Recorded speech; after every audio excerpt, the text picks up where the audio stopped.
Dans les méandres du Fort Boyard, le père Fouras a plus d'un tour dans son sac avec une petite surprise cette année, l'apparition d'un boyard maudit, ce qui n'a pas manqué de faire réagir.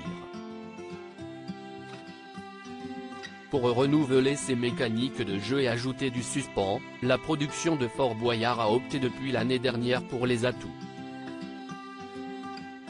Il s'agit de cartes dont l'une d'elles est distribuée au tout début de l'aventure à chaque épisode, offrant au facétieux père Fouras un bonus, et aux équipes qui viennent le défier un malus. Cela peut être des concurrents déloyaux, les fameux jokers mystères, mais aussi un affrontement entre coéquipiers, qui sont alors divisés en deux équipes.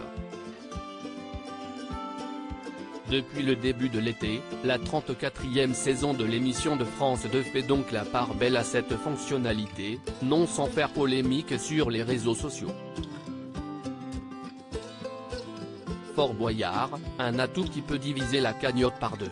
Au tout début du mois de juillet, les téléspectateurs avaient déjà fait part de leur incompréhension après l'apparition des boyards rouges qui pouvaient se retrouver dans le chaudron final. Si les candidats en ramassaient, 500 € étaient exclus de la cagnotte par boyard rouge récupéré. Un choix assumé par la production, notamment parce que le père Fouras avait doublé le cours de la monnaie dans le fort, passant de 10 € à 20 € l'unité. Un moindre mal. Mais un nouvel atout proposé ce samedi 5 août a choqué encore davantage les assidus téléspectateurs de Fort Boyard, le boyard maudit. Ce petit boyard rouge ne doit pas être confondu avec ceux de l'émission du 1er juillet.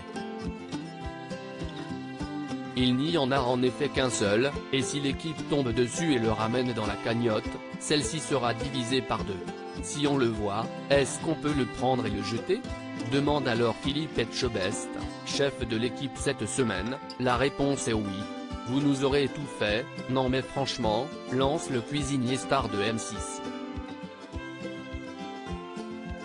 Les internautes choqués face au boyard maudit introduit dans Fort Boyard. La règle a donc fait beaucoup parler sur les réseaux sociaux, où nombre de téléspectateurs ont trouvé cet atout particulièrement problématique, et ce, pour les mêmes raisons que les boyards rouges d'il y a quelques semaines, l'équipe jouant pour une association, cela risque de faire de l'argent en moins dans la cagnotte. Toutefois, que tout le monde se rassure, le boyard maudit n'a pas été mis dans le chaudron, si bien que l'équipe a pu récupérer pas moins de 16 695 €, une très belle somme.